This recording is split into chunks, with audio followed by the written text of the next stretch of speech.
Welcome back mga kabayan. Nagbabalik po muli ang inyong lingkod upang magbigay sa inyo ng mga bago at nagbabagang mga balita. Tila ba naging mainit na usapin ang isyong ito sa mundo ng social media?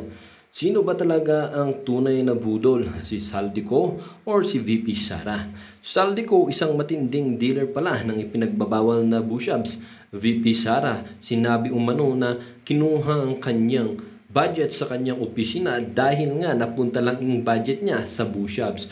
Well, dito nga natin makikita mga kaibigan na itong kongresistang si Saldico ay isa pala ding matinik na dealer ng pinagbabawal na bushabs. Dito nga natin mapapatunayan mga kaibigan na hindi lang pala sakim sa perang itong si Saldico na ito, kundi pati na rin pala sakim sa tinatawag nating pera mula sa bushabs. Dahil nga sa sobrang laki ng kita dito sa pinagbabawal na bushabs na ito ay dito na ipinunta ang budget ng Office of the Vice President. Kaya nga na lang naman itong si BP Sara at ang kanyang nung siya pa yung sekretarya ng DepEd o ng Departamento ng Edukasyon ay wala siyang budget dahil nga sa ipinagbabawal or dahil nga ayaw siyang bigyan nitong si Saldico na sa kasamahang palad ng budget niya pala na ayaw ibigay sa kanya ay gagamitin din pala sa mga karumal-dumal na bagay na katulad na lamang ng pagbebenta ng bushabs. Dito nga natin makikita mga kaibigan na itong si Saldico na ito talagang matagal na palang maraming kalokohan na ginagawa, ngunit bakit ngayon lang siya nabulgar at bakit ngayon lang siya nailantad sa ating publiko.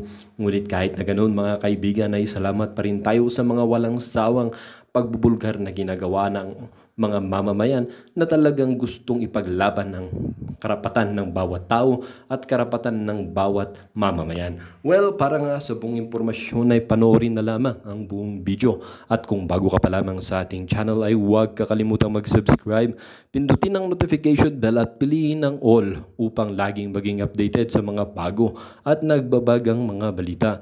At sa mga solid viewers naman natin dyan, maraming salamat naman po sa patuloy na pagtangkilik sa ating channel. Tuloy-tuloy lang po ang laban para sa katotohanan at para na rin sa kinabukasan ng ating pinakamamahal na bansang Pilipinas. Huwag din pong kakalimutang mag-iwan ng like at i-share ang ating mga videos.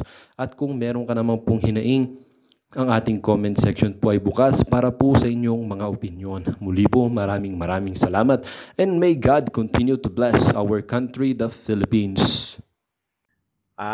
Sabi po ni Torion, pinangalawahan na po ni Governor Hubahib. Ang sabi po nila, negotiation po with ISAP, no? Nag-negotiate po yung kampo ni Pastor Apollo Kibuloy simula pa po nung August 30, no?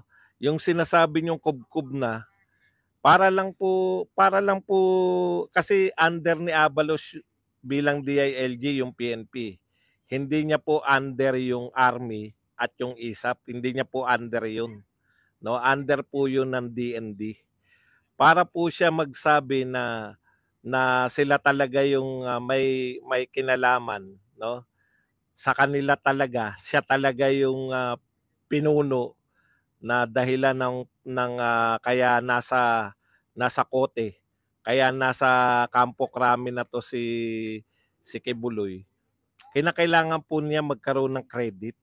Kaya ayaw niya pong bitawan.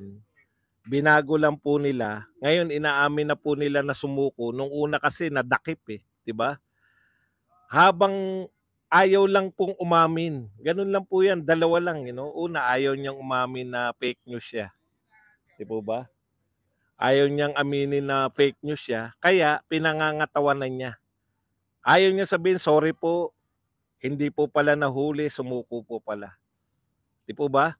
Masakit po 'yun eh. Ikalawa, pag sumuko at hindi sumuko sa PNP, ibig sabihin, no?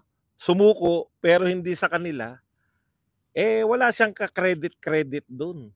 Yung matagal nilang ginawa, ang tangi lang nilang nahita ay makakasuhan sila ngayon ni dating President Duterte. Yun yung pagkakaiba no?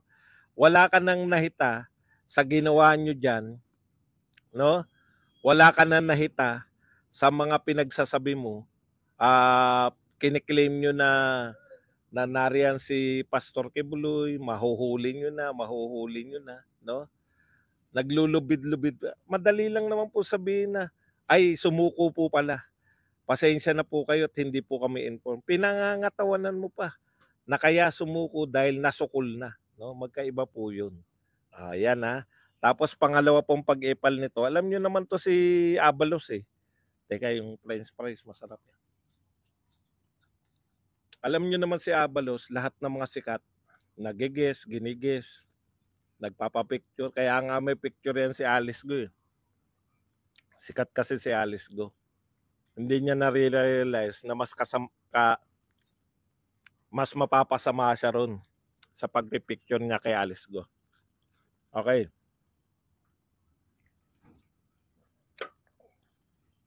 Nag-guess siya kay Boss Toyo. Gusto niya kasing palabasin na siya bilang DILG. O ang kanyang pangunahing drug buster siya, di ba? Yan yung gusto niya bilang senador, siya yung makilala na bilang drug buster. Kaya sabi niya kay Boss Toyo, alam mo ba na ngayon, ngayon, linaw, na ngayon, 7 sa kada 10 krimen ay drug-related. Pinagmamalaki niya. Kasi ang tuntungan niya yun, ako pag naging senador ako, yan ang tututukan ko, yung problema sa droga. Nakalimutan niya sa DILG ngayon, eh. 'Di ba? Yan yung gusto niyang yan yung gusto niyang iparating, pero ang nakakalimutan niya, siya ang DILG, siya po yung pangunahing tao ng gobyerno, sekretary, para kumontra sa droga, di ba? Okay. Sa makatuwid, gusto niyang palabasin na siya ay drug buster. Kaya lang, yung pagbibigay niya, sabi niya, sa ngayon, 7 sa bawat 10 krimen ay drug-related. Kaya si Boss Toyo bilang wala naman sa kanya dahil gusto niyang i-promote. In fairness, ipopromote niya kaya sa nag-guess, di ba? Ipopromote niya si Benhur Abalos. Okay. Gusto niyang i-promote si Benhur Abalos. Kaya ang sabi niya, bumalik na po. Walang bumalik na po, di ba? Bumalik na daw yung droga. So bigla siyang kumambi, hindi, noon pa yan. Wala na, nataranta na. Kasi paano mo nga naman alam ng lahat ng tao na nung panahon ni Pangulong Duterte, solve na po yung droga natin. Di po ba? Alam po ng lahat ng tao na wala na po tayong drug problem. Tapos ngayon, sasabihin mo na 7 sa kada 10 krimen ay drug-related. So, pinasasama mo yung gobyerno na pinaglilingkuran mo. Yun yung problema nito ni Benhur Abalos, no? Dahil sa kagustuhang umepal, actually, napapasama niya yung kanyang amo. Yung si BBM napapasama dahil sa kanya. Okay, punta naman po tayo rito kay Saldico, no? Alam naman natin na in-expose na po ni BP Sara. Actually, mainit dito. Kaya talagang unti-unti na akong pagpapawisan. Mamaya po, gagala ko kayo ng konti dito sa beach. Okay. Ayon po kay BP Sara, 2 po ang may control. No, 2 po yung may control ng budget ng Pilipinas. Budget ng Pilipinas, hindi po ng HOR, Si Saldico at saka tong si Saldico at saka to si Martin Romualdez. Kaya nakilala na ng gusto si Saldico. Alam ko na ngayon kung bakit gusto ni BP Sara na si Saldico yung mag-preside. Kasi siya yung chairman, Gusto palang banatan, no? Meron pala ditong how much is how much? 30? 30. Very good. If I have cellphone, can I? Yung pala. Ang problema ko kasi dito, maliligo ako, may cellphone, di ba? Ngayon, meron pala nun. Meron palang susian. Ngayon ko lang nakita. 30. Tomorrow. Okay. Balik po tayo. Ang linaw ng sinabi ni BP Sara, pinagbintangan. Hindi na po to simpleng parinig, no? Pinagbintangan niya, meron pong 5 billion, no, na dinagdag sa budget ng DepEd mismo. Yung pong mga classroom. Dahil ayon kay BP Sara, hindi niya na kinakailangan corroborative dahil mismo yung budget mismo, yung na-approve na budget, no? Ilinaw po natin yan, ha? Tapos babasahin po natin yung sagot ni Ko. Ang binibintang po sa kanila, may budget na yung DepEd, approved na, tapos pinakialaman nila, kaya nadagdagan po yung budget para po sa nadagdagan yung budget para dito sa may classroom kasi ayaw magbigay ng SOP ni BP Sara. Kung ayaw niyang magbigay ng SOP, dagdagan natin ng budget at hindi na alam ni BP Sara kung saan napunta yung dinagdag na budget. Saan mapupunta yung budget insertion? No? Yun po yung kabulsa-bulsa. No?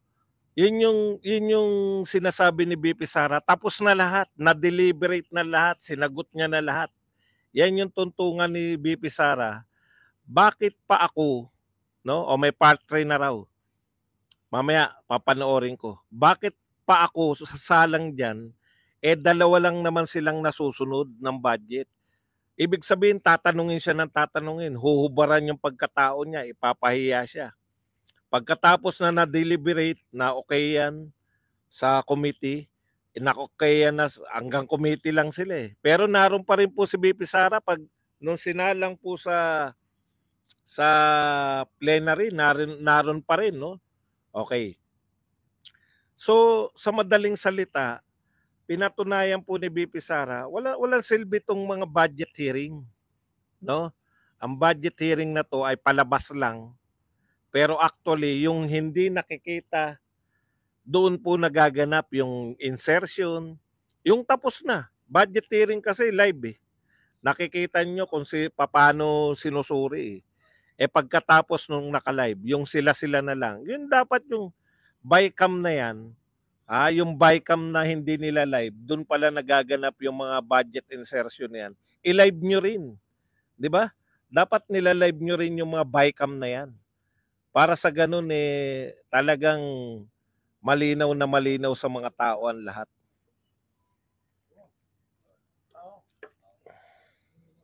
Okay, ikalawa. Hindi, pasagutin na po natin. Ayun lang po eh. Merong mga numerong binigay si BP Sara, hindi nyo pwedeng sagutin niya ng kwentuhan lang. Okay. Teka lang, bakit ayaw mag-ano nito? Narito pa naman yung mga kodigo ko.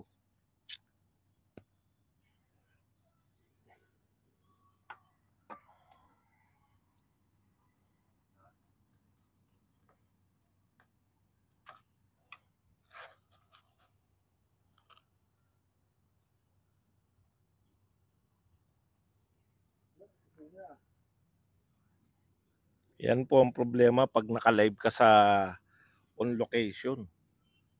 Maraming ano bang baskil lang? Ano ibig sabihin ng baskil? Approve budget tapos i-insertion ng panila. Di ba?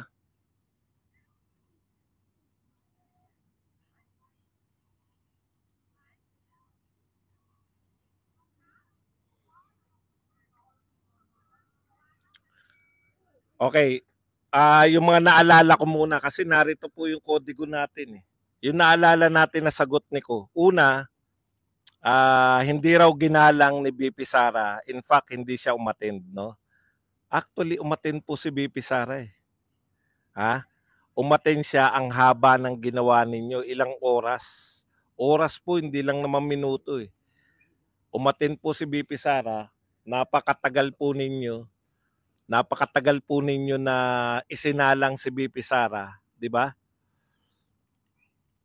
Tapos gusto nyo pabalikin pa ulit dahil hindi kayo na-satisfy. Sobra-sobra naman, hindi nyo naman ginalang. No? Ikalawa,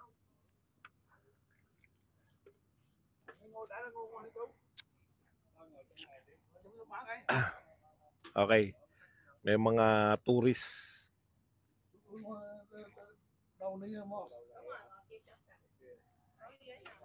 Wait.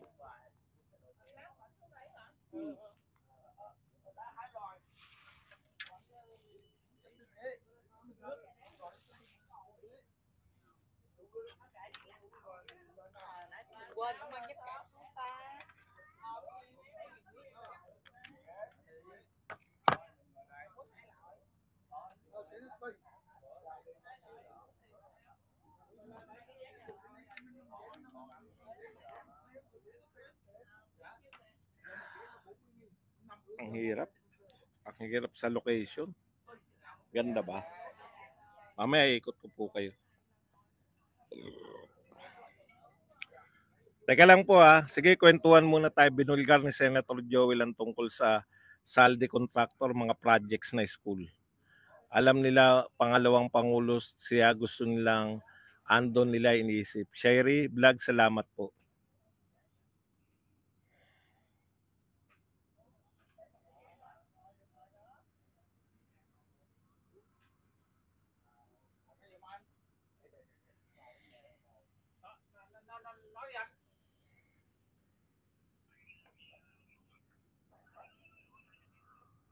Ito na, nagbukas na.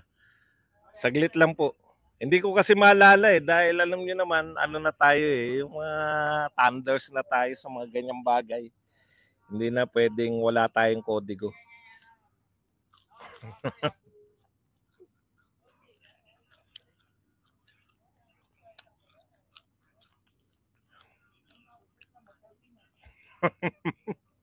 Wala po ngayon dahil wala, mga small time lang yung iPhone natin 10 yata to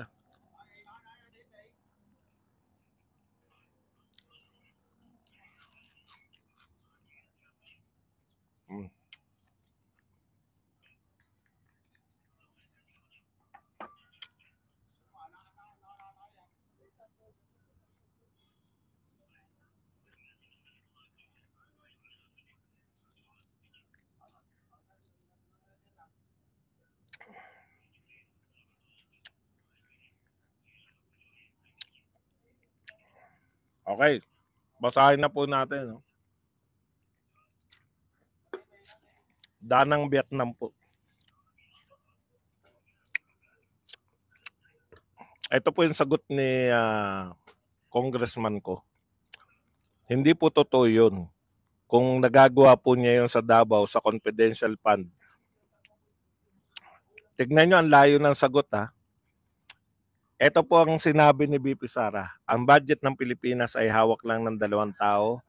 Hawak lang siya ni Congressman ni Congressman Saldico at Congressman Martin Romualdez. Yan ang katotohanan. Yan po yung sinabi ni BP Sara. Tignan nyo po kung paano sumagot to si Saldico. Hindi po totoo yan. Kung nagagawa niya po yan sa Davao, sa confidential fund na lustayin in 11 days, ang 2.98 billion, 2.9 billion, tignan nyo, 125 lang po yun, no? Naging 2.9 billion na po. Mambubudol talaga to. Ayan. 125 lang po yung binibintang. Sa'yo naman 2.9 billion na kagad. Kayang-kaya niya rin gawin kapag siya ang nakaupo. Ang kanyang mga pananakot sa aming kongresista, hindi na po ito dapat palagpasin. May banta na si congressman ko. Ano po ba yung pananakot na sinasabi? Pananakot po ba na expose? Alam ko hindi nanakot si BP Sara No? Sumasagot lang siya Dati hindi sila sinasagot. Ngayon nananakot na. Baka ikaw lang ang natatakot. in-expose ka lang eh, na kontrolado mo yung budget eh. Hindi mo nga alam yung sagot.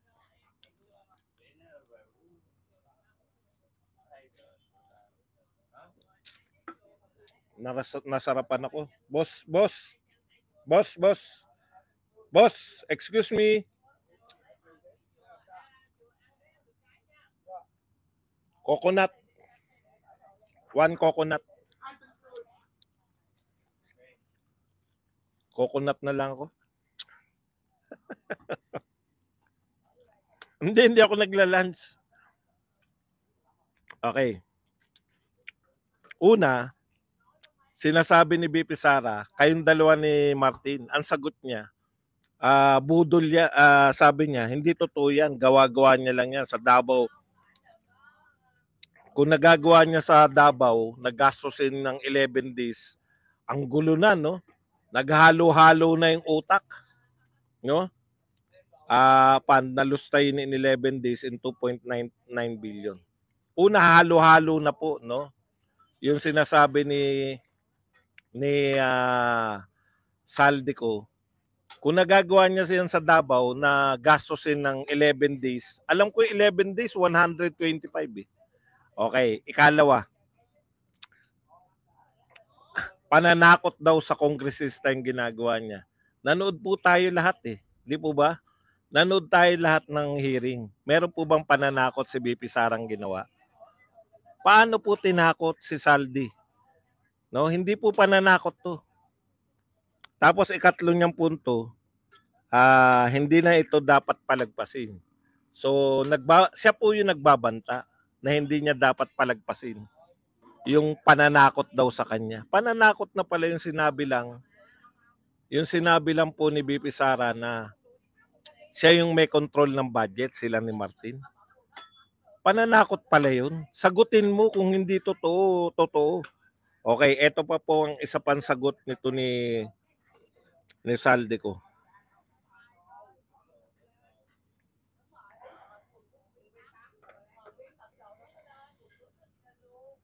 Okay.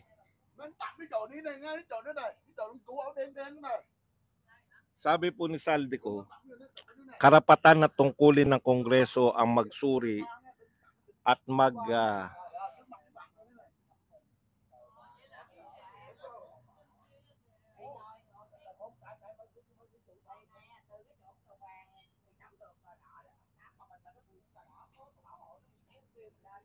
karapatan ng tungkulin ng Kongreso ang magsuri at magbusisi ng budget ng bawat ahensya ng gobyerno. Ayan. Kaya daw po nila binubusisi yung ahensya ni BP Sara, yung Office of the Vice President. Una, hindi siya ahensya, no? Opisina siya ng Vice President. Pangalawang pinakamataas na tungkulin, no? Baka hindi pa natin alam. Tapos tuloy natin. Ikalawa, ayon kay Ted Filon, sinasabi ko talaga si Ted Filon para damay-damay eh. Ayon kay Ted Filon, no? Hindi totoo na binusisi niyo yung mga ahensya. Di ba? Ano po ba yung mga ahensya na hindi niyo binusisi? Hindi niyo po binusisi yung ahensya ng gobyerno, no? Na nagngangalang Department of Agriculture, no? Yung ahensya ng gobyerno na DPWH at yung ahensya ng gobyerno na DOTR. Okay, bakit po hindi niyo binusisi? Kung ang katwiran po ninyo ay ang Office of the Vice President ay may disallowance, mas malaki po yung disallowance ng mga ahensyang binanggit ko. So hindi po totoo yung sinasabi ninyo. Okay?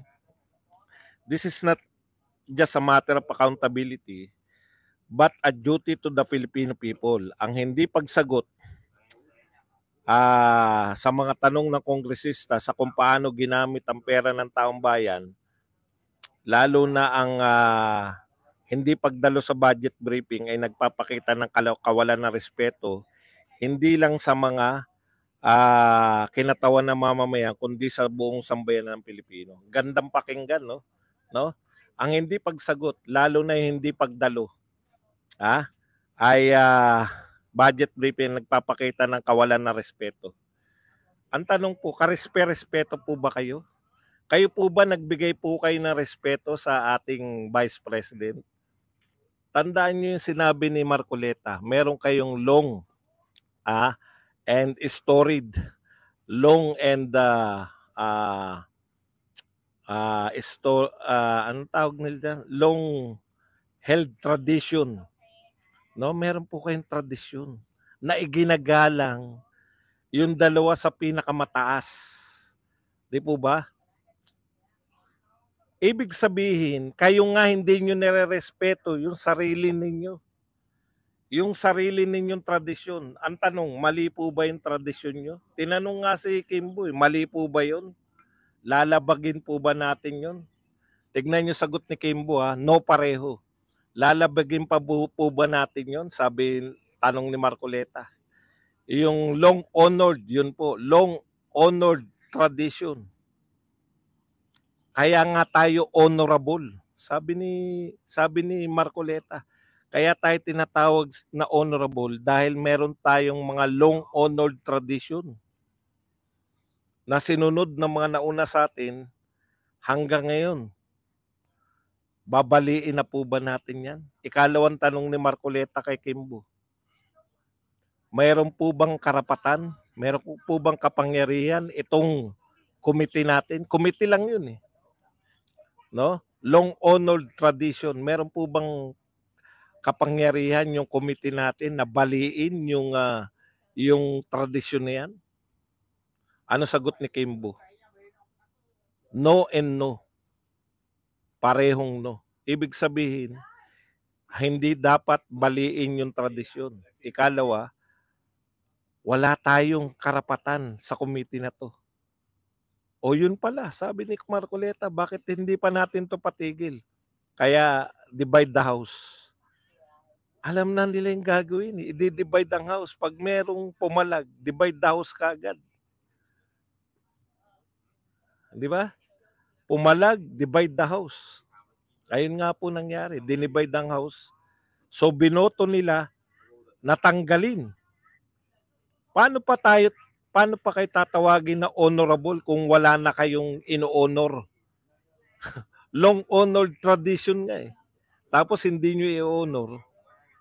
Tapos nagsasabi ka na kawalan daw na respeto. Eh anong ginawa nyo? Sa sarili nyong house. Hindi po yan Hindi po ibang tao. Yung sarili nyo mismo, yung long honored tradition mismo ninyo ay hindi nyo ginalang.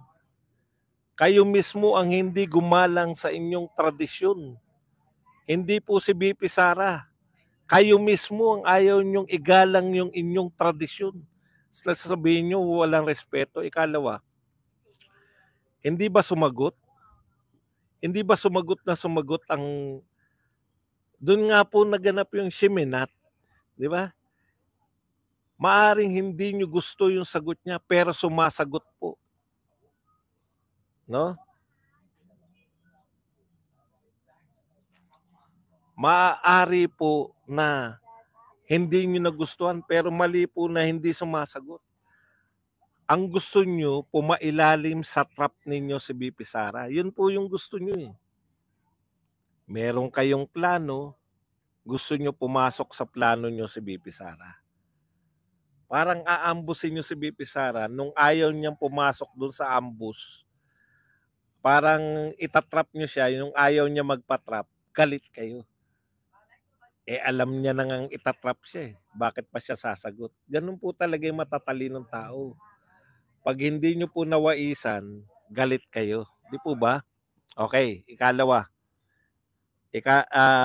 Hindi na pala ikalawa, nakakarami na tayo. Hindi po yan, kung nabastusan po kayo, hindi po binabastos ni BP Sara. Kung feeling po ninyo nabastos kayo, hindi po para sa mamamayan yun. Para lang sa inyo yun. Para lang po yun sa inyo. Hindi po yan para sa buong mamamayan. Okay, basa pa tayo. Hindi namin 'to ginagawa, kay Saldi ko 'to, hindi namin 'to ginagawa para sa amin, kundi para sa bawat Pilipinong umaasa na ang kaban ng bayan ay ginagamit ng tama. Respect for the process means respect to the people we serve. Hindi nyo nga sinunod yung sarili nyong proseso. Eh. Ang proseso nyo po riyan, long honored tradition, Vice President at President, hindi na po yan binubusisi. Kayo po ang hindi sumunod, hindi po si BP Sara. O, tuloy lang po natin. Meron pa po siyang sagot na isa. Ito mahaba-haba.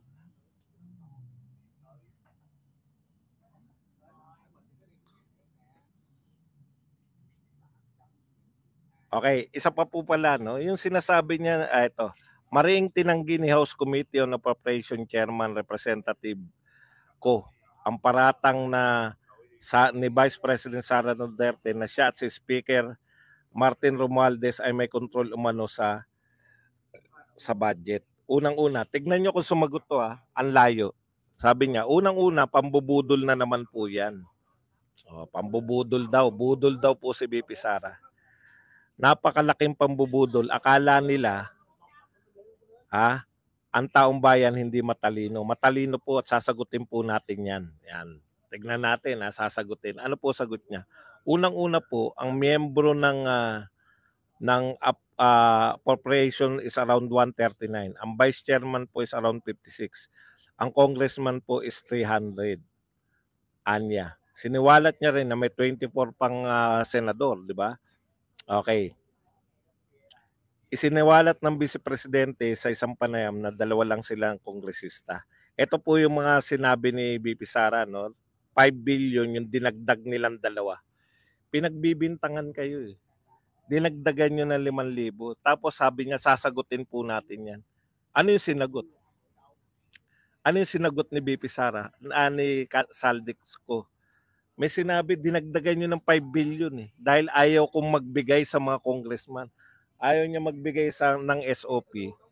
Kaya gumawa kayo ng sarili ninyong 5 billion. Hindi po na po alam ni BP Sara na kayo ang may control.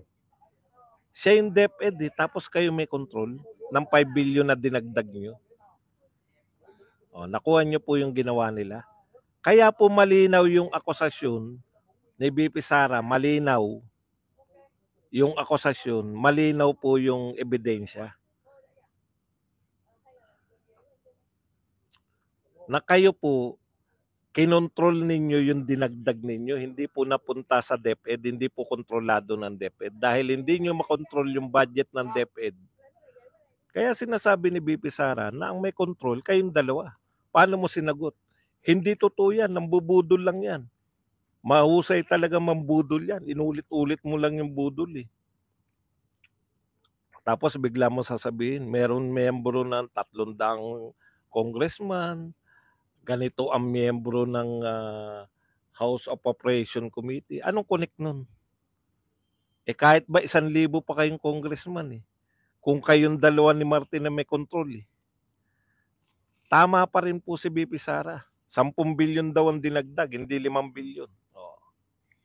Maraming salamat po sa pagtatama. Dinagdagan nyo ng 10 billion. Puta, pinag-uusapan natin na matagal, 125. Tapos yung 10 billion na kontrolado nyo raw. Sabi ni BP Sara, hindi pinag-uusapan.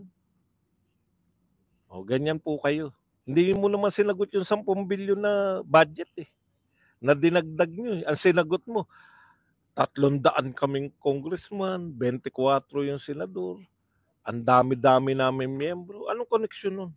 Ang sinabi, kayong dalawa ang may control ng budget. Hindi naman sinabi ni BP Sara na 100 lang ang congressman o 3 lang yung senador. Hindi naman ganun. Ang sinabi, kayo may control. Di po ba? Kaya ang lalayo po na sagot sa mga tanong nito ni ko. Balikan ko lang to. Karapatan at tungkulin ng Kongreso. Ito yung sinabi niya rito na kabastusan daw yung hindi pagpapakita sa budget hearing. Tanong ko po, nabastusan mo kayo nung hindi nagpakita si Bongbong Marcos sa budget hearing? Kasi tradisyon. Tradisyon na hindi dumadalo yung presidente. Tama naman kayo. Tama naman kayo sa tradisyon. Dapat talaga may long honored tradition.